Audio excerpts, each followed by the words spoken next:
신앙의 고백이 되신 줄로 믿습니다. 역시 혹시 여러분 주변에 아주 친화력이 좋은 친구분들이나 우리 주변의 동료분들이 혹시 계십니까? 이분들은 낯선 사람을 만나는 것을 별로 두려워하지 않습니다. 식당에 가서 음식을 시키고 나서 그 음식이 나오는 시간에 가만히 있지 않고 정보원이나 사장님하고 얘기를 해가지고 호구조사도 하고 같은 모양이면 악수하고 인사하고 이렇게 하기도 합니다. 또 우리 지역은 엘리베이터에 있는 건물이 별로 없지만 엘리베이터를 타면 보통 사람들이 가만히 있는데 그 순간에도 가만히 있지 못하고 같이 탄 사람 아는 척하고 인사하고 어디 다녀왔나고 얘기하면서 이렇게 그 엘리베이터 안을 시끌벅적하게 만드는 그런 사람들입니다. 길 가다가 옷깃만 스쳐도 그냥 즐거운 사이를 만들어내는 그야말로 대단한 분들이 있습니다. 그런데 좀 씁쓸한 현실이 하나 있습니다. 밖에서 그렇게 에너지가 넘치고 주변 사람들을 즐겁게 해주는 사람들 가운데는 저녁이 되어 집에 들어오면 완전히 다른 사람으로 돌변하는 그런 사람들도 있다고 합니다. 밖에서 사람들을 대하느라 모든 에너지를 다 쓴 나머지 집에 오면 불도 켜지 않고 소파에 그냥 털썩 주저앉아 버리는 경우입니다. 또 가족들이 반갑게 말을 건네도 나 오늘 하루 종일 피곤했어.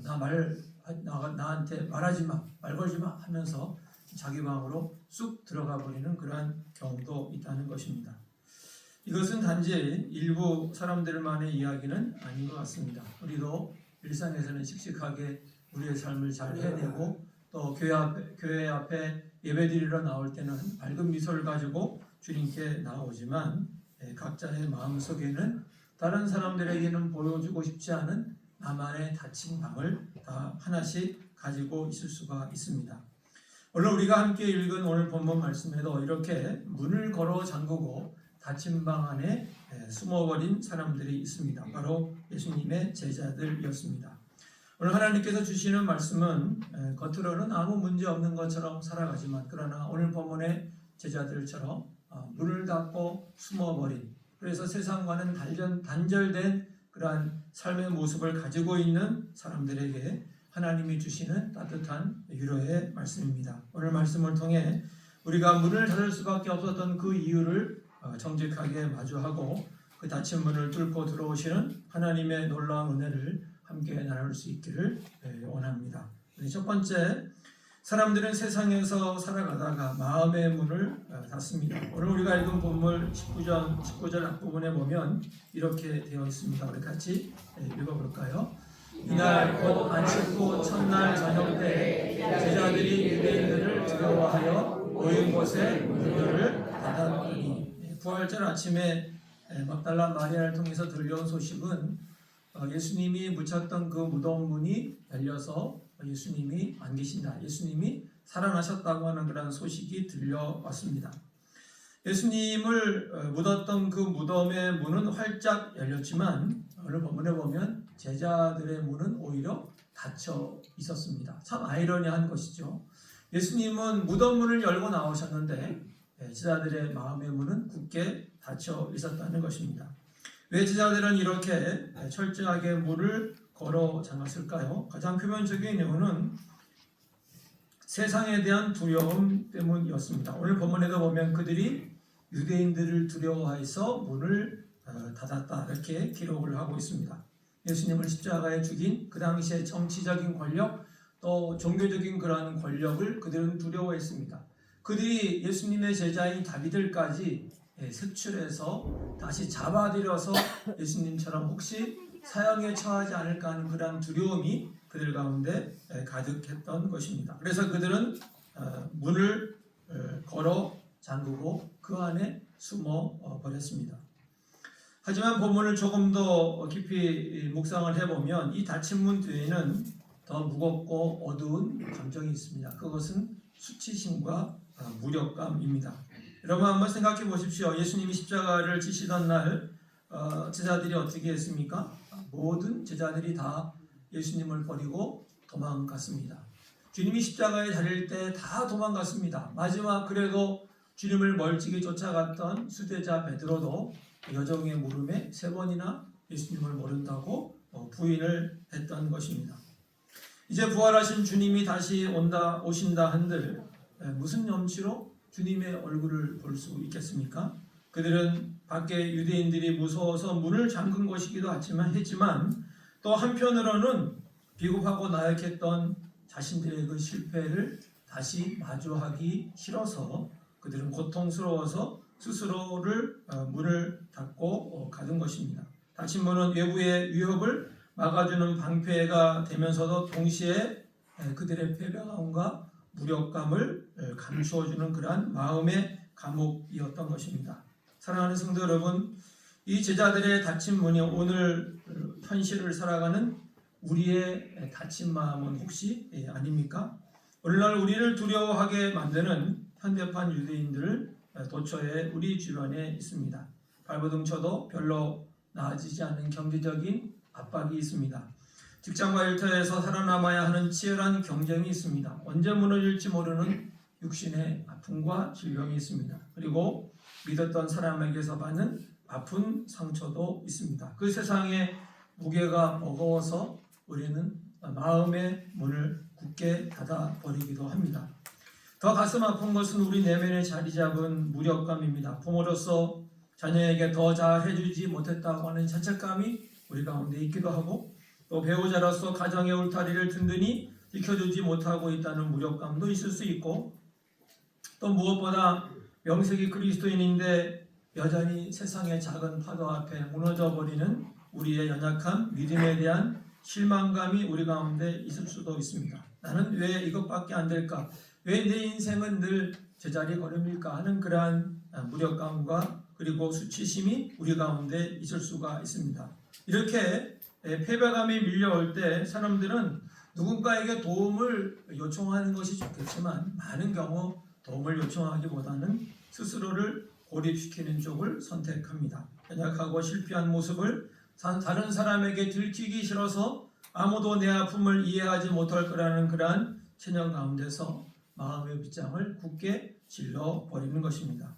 여러분, 우리는 그렇게 각자의 다락방에 갇혀 있습니다. 문을 닫고 홀로 남은 그 어두운 방 안에서 세상에 대한 두려움과 나 자신에 대한 실망감에 소리 없는 눈물을 흘리며 하루하루를 버텨내고 있는 경우들이 우리의 세상의 삶 가운데 있을 수가 있는 것입니다. 두 번째, 그런데 예수님은 그러한 닫힌 문을 열고 닫힌 문을 뚫고 우리 가운데 들어오시는 분이십니다.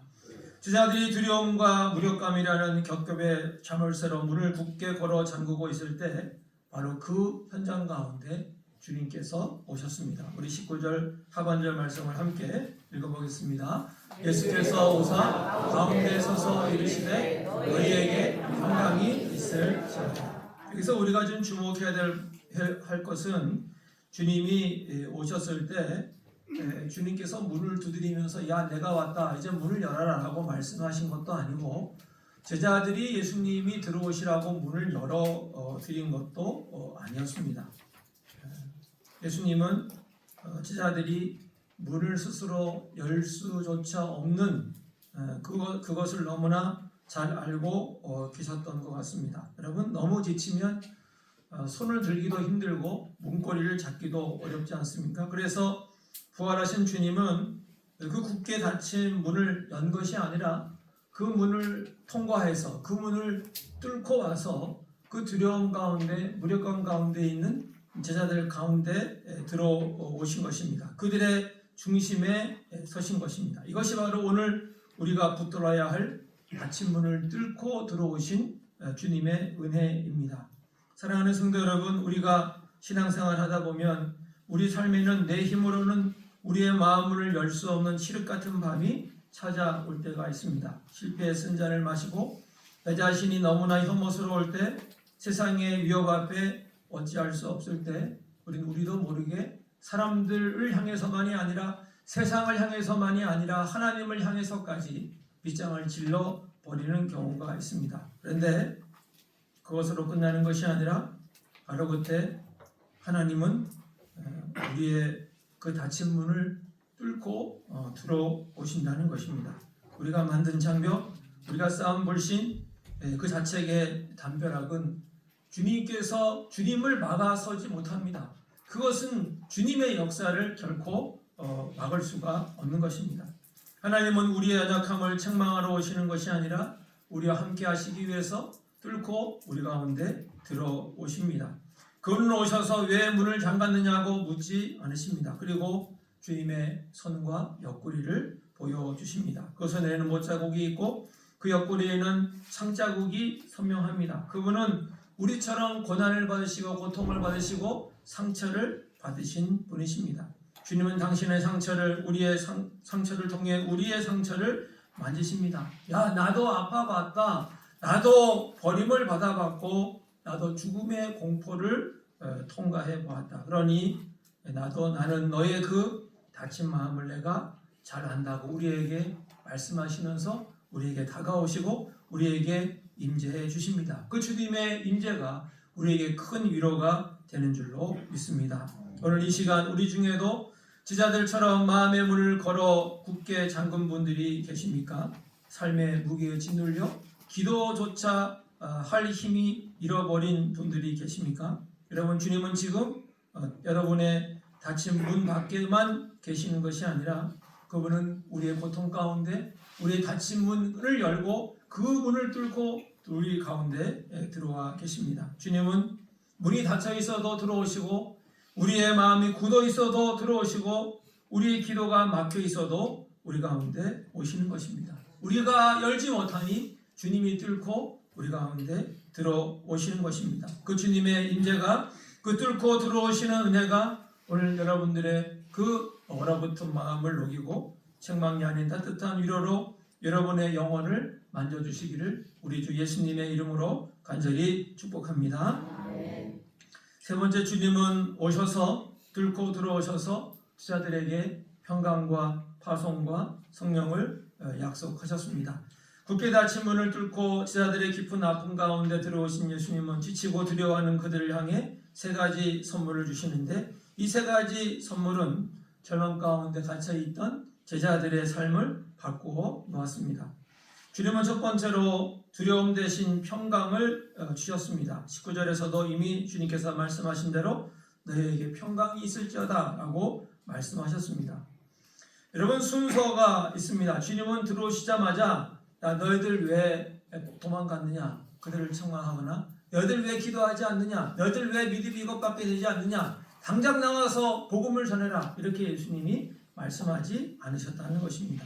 주님은 상처받고 지친 영혼들에게 사명감을 이야기하고 그들의 책임과 헌신을 이야기하는 것이 얼마나 가혹한지 아신 것입니다. 그래서 주님은 가장 먼저 그들에게 평안을 선포하십니다.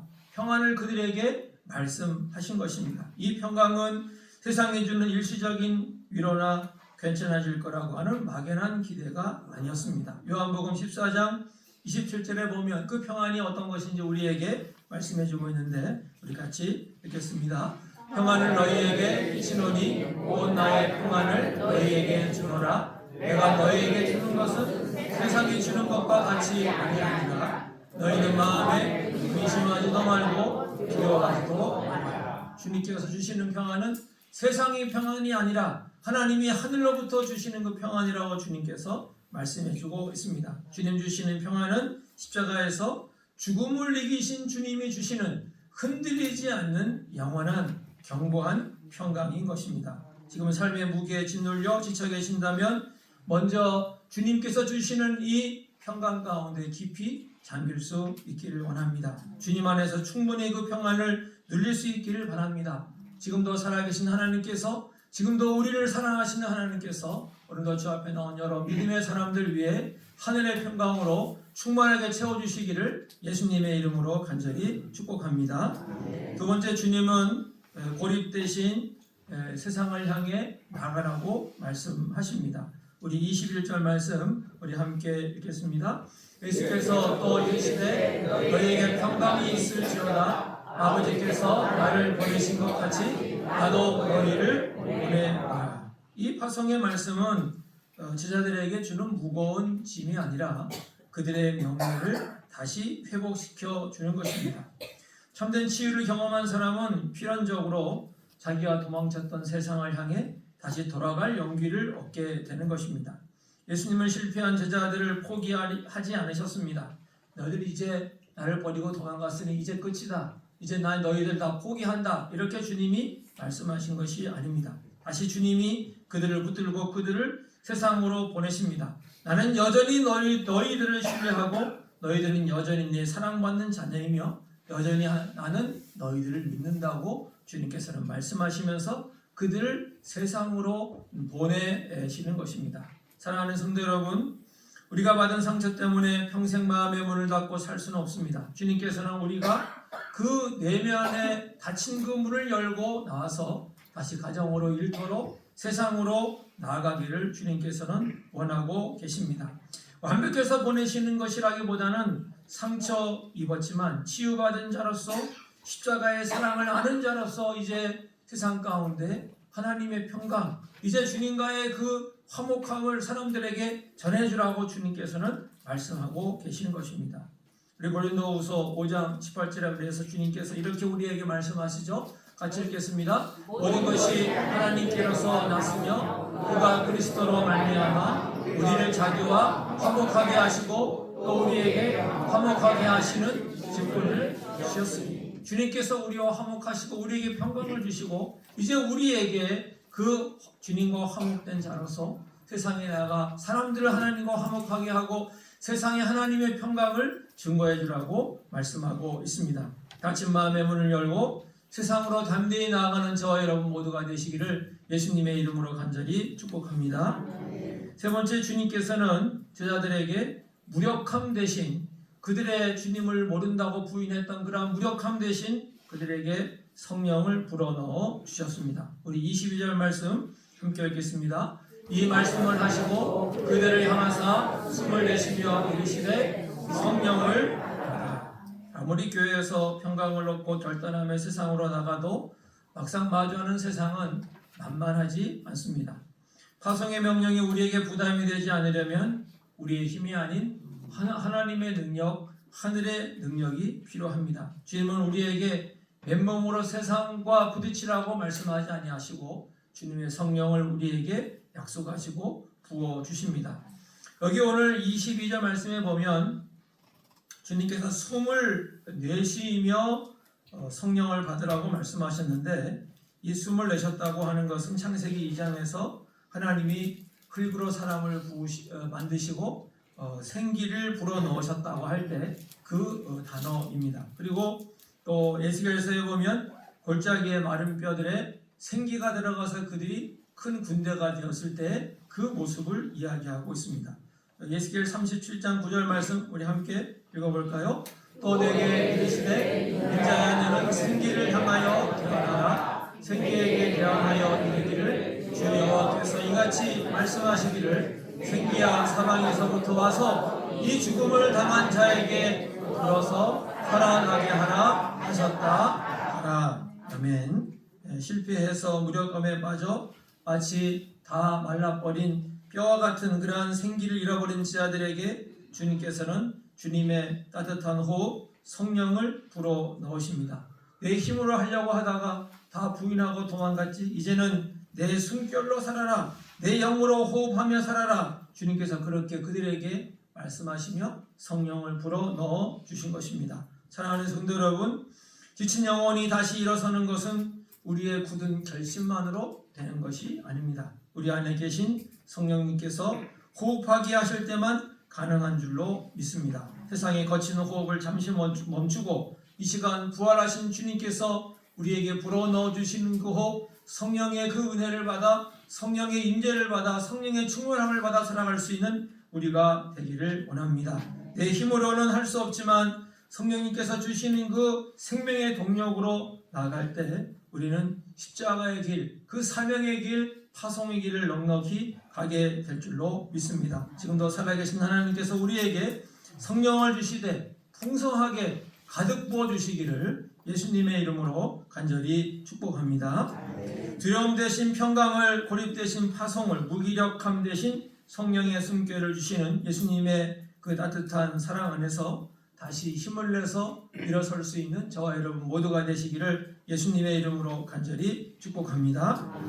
구한말 우리 민족의 선각자였던 월남 이상재 선생님의 이야기입니다. 1902년 그는 부패한 국정의 개혁을 주도하다가 억울하게 국사범으로 몰려서 서대문 형무소의 전신이었던 한성 감옥에 갇히게 되었습니다. 그것은 한 줌 빛도 들어오지 않는 차갑고 굳게 닫힌 그러한 독방이었습니다. 언제 사형 집행장으로 끌려갈지 모른다는 그러한 극도의 두려움이 있었고, 또 나라가 망해간다고 하는 짙은 절망감이 그에게 있었고, 또 이제는 감옥 안에 갇혀서 자신이 할 수 있는 것은 아무것도 없다고 하는 무력감이 그의 마음을 짓눌렀습니다. 굳게 잠긴 감옥의 쇠창살은 철저히 세상과 고립된 그의 마음 자체였습니다. 그런데 그 단절된 감옥의 문을 뚫고 하나님께서 은혜로 그 이상재 선생님을 찾아가셨습니다. 선교사들이 감옥에 넣어준 성경책, 그리고 성경책 안에 기록되어 있는 부활하신 주님, 십자가에 달리신 예수님을 그는 만나게 되었습니다. 부활의 주님은 굳게 닫힌 한성 감옥의 철문을 뚫고 절망하고 있었던 이상재 선생님의 상한 심령 가운데 뚫고 들어가신 것입니다. 그 캄캄한 감방 안에서 상처 입은 치유자 주님을 만난 순간 그에게 놀라운 변화가 생겨났습니다. 내일 죽을지 모른다는 그 사형장으로 끌려갈지 모른다는 그 두려움은 이제 하나님이 주시는 평강으로 바뀌게 되었습니다. 감옥에 갇혀 아무것도 할 수 없다는 그러한 무력감과 고립감 대신 이제 그분은 갇힌 이 감옥에 있는 사람들에게 예수님의 십자가의 그 사랑을 증거하기 시작했습니다. 그리고 자신의 나약한 의지가 아니라 하늘에서 불어오는 성령의 생기를 들여 마시며 그 차가운 감옥을 뜨거운 기도의 처소로 바꾸어 놓은 것입니다. 사랑하는 성도 여러분, 오늘 우리가 갇혀있는 마음의 감옥이 어디 있습니까? 끝이 보이지 않는 재정의 압박입니까? 갈수록 무거워지는 일터의 짐과 무너지는 건강입니까? 아니면 가장 가까운 사람에게조차 말하지 못한 채 홀로 소갈이하고 있는 깊은 상처입니까? 그 무거운 짐들 때문에 스스로 마음의 문을 굳게 닫고 두려움과 무기력함 속에 남몰래 한숨 짓고 계시지는 않습니까? 여러분, 지금도 살아계시고 우리를 사랑하시는 하나님께서는 우리 가운데 오십니다. 오셔서 그냥 가만히 계시는 것이 아니라 우리를 뚫고 들어오십니다. 우리의 아픈 마음의 중심을 향해 뚫고 들어오십니다. 그리고 못 박히신 손으로 우리를 어루만지시면서 우리에게 말씀하십니다. 평강이 있을지어다 우리에게 말씀하십니다. 더 이상 숨어있지 말고 세상을 향해 나아가라고 우리에게 말씀하십니다. 그리고 너의 무력한 힘으로 살려고 하지 말고 성령의 힘으로, 성령의 권능으로 나아가라고 우리에게 말씀하고 계십니다. 여러분, 우리의 이번 주의 삶이 부활의 주님을 만나는 복된 한 주가 될 수 있기를 원합니다. 이제 마음의 문을 열고 세상을 향해 담대히 나아갈 수 있는 우리 모두가 되기를 원합니다. 성령님의 숨결로 다시 힘을 얻어서 우리의 일상과 세상을 향해 담대히 나아가는 우리 성동중앙교회 모든 믿음의 사람들이 다 되시기를 우리 주 예수님의 이름으로 간절히 축복합니다. 기도하겠습니다. 하나님 아버지 감사합니다.